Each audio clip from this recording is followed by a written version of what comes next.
बिस्मिल्लाहिर्रहमानिर्रहीम। अस्सलामु अलैकुम वरहमतुल्लाहि वबरकातुहू। मोहतरम सामीन व नाज़रीन, आज की इस वीडियो में आपका बहुत बहुत खुशामदीद, मरहबा। आज मैं आपकी खिदमत में 10वीं जमाअत की किताब बहारिस्तान उर्दू से माखूज़ एक सबक मरसिया लेकर हाजिर हुआ हूँ। चलिए बिला ताख़ीर मरसिये की इब्तिदा करते हैं। क़ब्ल इसके कि मरसिया जो आपकी किताब में ज़िक्र है उसे पढ़ा जाए, पहले ज़रूरी ये है कि सिन्फ़ मरसिया के बारे में कुछ मुख्तसर और जामे बात की जाए। तो चलिए इब्तिदा शुरुआत करते हैं। लफ्ज़ मरसिया की पहले तहक़ीक़ करते हैं कि लफ्ज़ मरसिया ये किस ज़बान का लफ्ज़ है, इसको क्या माना है। तो जैसा कि आप बोर्ड पर देख रहे हैं,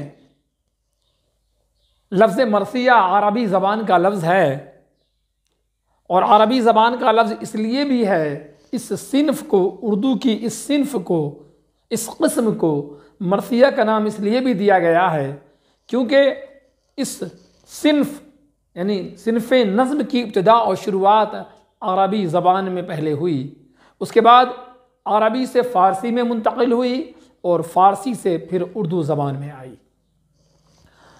तो जहाँ तक लफ्ज़ी माने का सवाल है तो लफ्ज़ी माना देख लीजिए। इसका माख़ज़ यानी कहाँ से, किस जगह से और किस लफ्ज़ से लफ्ज़ मरसिया लिया गया है उसे माख़ज़ कहते हैं। तो इसका माख़ज़ रसा है अरबी ज़बान में। रसा का माना मातम करना, रोना धोना, रंजो गम का इजहार करना, उसे कहते हैं रसा। लफ्ज़ रसा से बना है मरसिया। तो मरसिया का लफ्ज़ी माना हुआ मातम करने का मकाम, मातम करने की जगह। और आपको बता दूं कि मरसिया की जो जमा आती है वो जमा मरासी है। मरसिया की जमा है मरासी। तो लफ्ज़ी माना हो गया मातम करने का मकाम, मातम करने की जगह। अब बात करते हैं इस्तिलाही माना। कई बार आपसे कह चुका हूँ कि इस्तिलाही माना कहते हैं दरअसल तारीफ़ को, कि इसकी हकीकत में जिस ज़बान में ये लफ्ज़ इस्तेमाल हो रहा है उस ज़बान के माहिरीन ने इस लफ्ज़ को किस माने में इस्तेमाल किया है, अपने उसूल और क़ायदे के मुताबिक किस चीज़ के लिए ये लफ्ज़ बनाया गया है, तो उसे कहते हैं इस्तिलाही माना। तो इसका इस्तिलाही माना हो गया कि वो नज़म जिसमें किसी की मौत पर रंजो गम का इजहार की जाए। नज़म याद रखिएगा, जहन में रखिएगा, ये नज़म की किस्म है। तो तारीफ़ में ये इस लफ्ज़ का इस्तेमाल बहुत नागुज़ीर है, ज़रूरी है। कहा जाए वो नज़म जिसमें किसी की मौत पर रंजो गम का इजहार किया जाए उसे कहते हैं मरसिया। ये हो गया इस्तिलाही माना, यानी अहले ज़बान ने, उर्दू ज़बान के माहिरीन ने और शुअरा वग़ैरह ने इसको इस माने के लिए लफ्ज़ मरसिया का इस्तेमाल किया है। अब चलते हैं कि अब लफ्ज़ मरसिया उर्दू ज़बान में जो मुरव्वज है, राइज है, वो किस माने में, और ये नज़म किन की मौत पर, किन लोगों की मौत पर लिखी जाती है या लिखी गई है। तो आप देखिएगा बोर्ड पे मैंने लिख रखा है यहाँ मुरव्वजा मरसिया। जो मुरव्वजा मरासी हैं, मरसिये हैं, जो आमतौर पर किताबों में मरसिये दर्ज हैं, लिखे गए हैं, लिखे जाते हैं, वो किस माने में इस्तेमाल होते हैं। तो मैंने लिख दिया यहाँ कि आम तौर पर वो नज़म यानी मरसिया वो नज़म कहलाती है आम तौर पर जो ख़ास तौर से शुहदाए करबला की शहादत के मुताल्लिक़ लिखी जाए। शुहदाए करबला में क्या कुछ हुआ। इमाम हुसैन रज़ी अल्लाह ताला अन्हु और उनके जो अहबाब थे, उनके जो अज़ीज़ व अक़ारिब थे, जो उनके रफ़क़ा थे, जो उनके जानसार साथी थे, उनकी शहादत मैदान करबला में यज़ीदी फ़ौज के, यज़ीद पलीद के हाथों हुई, यज़ीद पलीद की फ़ौज के हाथों हुई।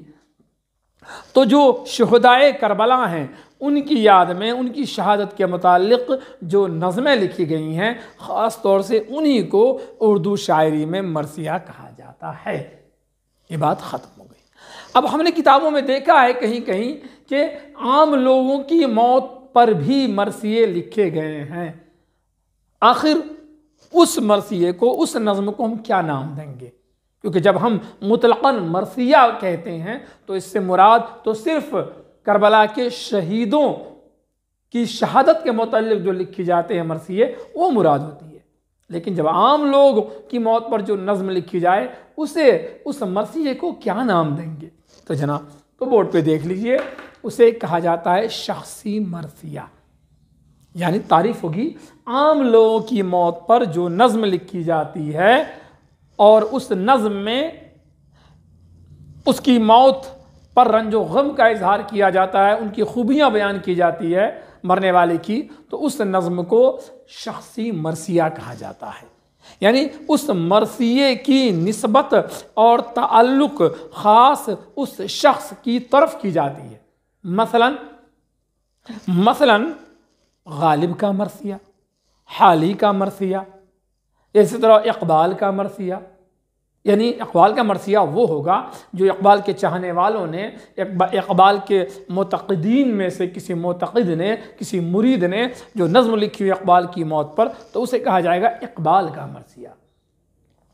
हाली अलैहिर्रहमा ने अपने उस्ताद मोहतरम गालिब की मौत पर मरसिया लिखा है, तो उसे कहा गया है गालिब का मरसिया। तो इस तरह जो आम मरासी हैं उन्हें शख्सी मरसिया का नाम दिया गया है। तो मरसिए के मुतालिक बातें हो गई, इब्तिदा भी हो गई, शुरुआत कहाँ से हुई ये भी पता चल गया आपको। अब बात करते हैं मरसिया की ज़ाहिरी शक्ल सूरत कैसी होती है। तो मरसिए के लिए कोई ज़ाहिरी शक्ल सूरत मुतय्यन नहीं है किसी भी शक्ल में। नात की तरह, नात के ज़िम्न में मैंने बतलाया था, नात के लिए कोई मखसूस नज़्म की सूरत मुक़र्रर नहीं है, मुतय्यन नहीं है, किसी भी शक्ल सूरत में नात लिखी जाती है। ठीक इसी तरह मरसिया भी किसी भी शक्ल सूरत में, किसी भी हैअत में मरसिया लिखा जाता है। अलबत्ता आम तौर पर यही देखा गया है कि मरसिए, आम जो मरसिए हैं वो छः मिसरों पर मुश्तमिल बंदों की शक्ल में आम मरसिए लिखे जाते हैं। तो ये हो गया मरसिए की शक्ल के बारे में। अब बात करते हैं कि मरसिए के अंदर, एक मरसिए में किन किन बातों की तरफ तवज्जो दिलाई जाती है, किन किन बातों का जिक्र होता है। तो इस एतबार से हम कहते हैं मरसिए के अज्जा, मरसिए के हिस्से, मरसिए में कितनी तरह के अशआर होते हैं, किस किस्म के अशआर होते हैं। चूँकि मरसिया का एक मुकम्मल खाका देखा जाए तो उसमें बहुत सारी बातें आ सकती हैं। तो इस एतबार से जो शुरा हैं, जो मोतबर शुरा हैं, मीर बबर अली अनीस है, मीर सलामत अली दबीर हैं, या मीर ज़मीर है, मीर खलीक हैं, इन्होंने मरसिए के लिए 8 अज्जा, 8 हिस्से मुक़र्रर किए हैं कि एक मरसिया में 8 किस्म की बातें बयान की जा सकती हैं। अक्सर मरसिया निगारों ने, मरसिया नवीसों ने इन 8 हिस्सों को बतौर शर्त के करार दिया है कि नहीं, इन 8 हिस्सों पर एक मरसिए के अंदर गुफ्तगू करना लाजिम है। अलबत्ता बहुत से शुरा ने अपने आप को इसका पाबंद नहीं बनाया है, ज़रूरी नहीं समझा है। उन्होंने, किसी शायर ने चंद अज्जा पर ही इक्तफ़ा किया है, बस किया है, किसी ने कुछ अज्जा पर इक्तफ़ा किया है। तो बहरहाल, तो मरसिए के वो 8 अज्जा क्या हैं जिन पर आम तौर पर एक मरसिए में गुफ्तगू होती है। तो जनाब देख लीजिए, ये 8 अज्जा मैंने लिख रखे हैं, यहाँ देखिए। मरसिए का पहला जुज़ और पहला हिस्सा चेहरा कहलाता है। चेहरा समझिए मरसिए की तमहीद होती है, बस मरसिए की इब्तिदा और शुरुआत होती है चेहरा से। उसके बाद चंद अशार आते हैं जिन्हें सरापा का नाम दिया गया है। सरापा का मतलब कि जो मुजाहिद, एक मुजाहिद जो मैदान जंग में जा रहा है, जो हीरो है, उसके सिफ़ात, उनकी, उसके चेहरे मोहरे और उसके जिस्म जुस्सा की तारीफ़ वगैरह की जाती है, तो उससे सरापा कहते हैं। उसके बाद कुछ अशार आते हैं जिन्हें रुखसत का नाम दिया गया है। रुखसत यानी एक मर्द मुजाहिद जो होता है वो किस तरह अपने अजीज़ व अकारिब से रुखसत लेता है कि मैदान जंग में जा रहा हूँ, क्या पता वापसी हो या ना हो, तो मेरी गलतियों को, गुनाहों को माफ़ कीजिएगा। तो इस तरह वो माफ़ी तलाफ़ी करता है, इस तरह रुखसत होता है। तो उन अशार को रुखसत का नाम दिया गया।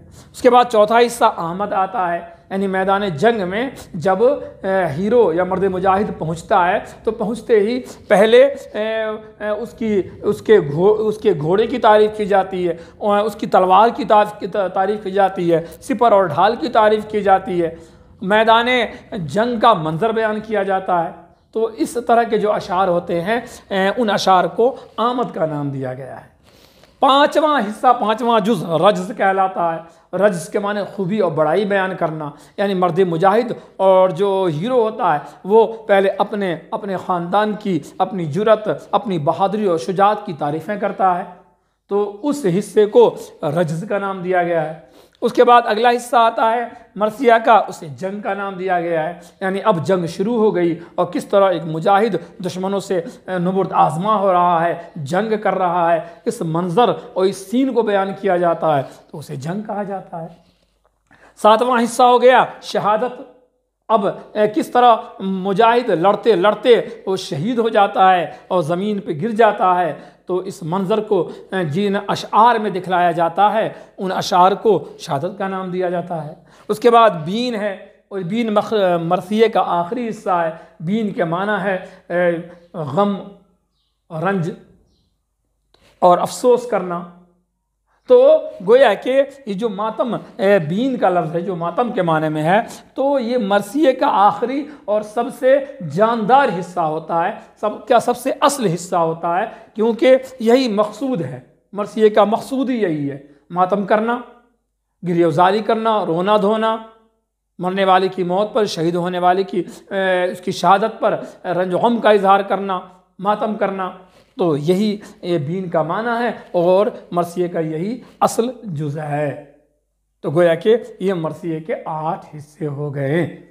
अब उसके बाद बात करते हैं कि मरसिया निगार, जैसा कि मैंने पहले बताया आपको कि मरसिया फ़ारसी ज़बान से उर्दू में आया है, लिहाजा उर्दू ज़बान में जो बड़े बड़े पाए के शोरा हैं उन्होंने मरसिए कहे हैं। और ये असल में मरसिए की इब्तिदा अगरचे दक्कन से हुई, लेकिन उसके बाद लखनऊ में ये मरसिए की सिर्फ परवान चढ़ी, तरक्की की, क्योंकि आप भी जानते हैं कि मरसिए का ताल्लुक़ अहले तशय्ई हज़रात से है, शिया हज़रात से हैं।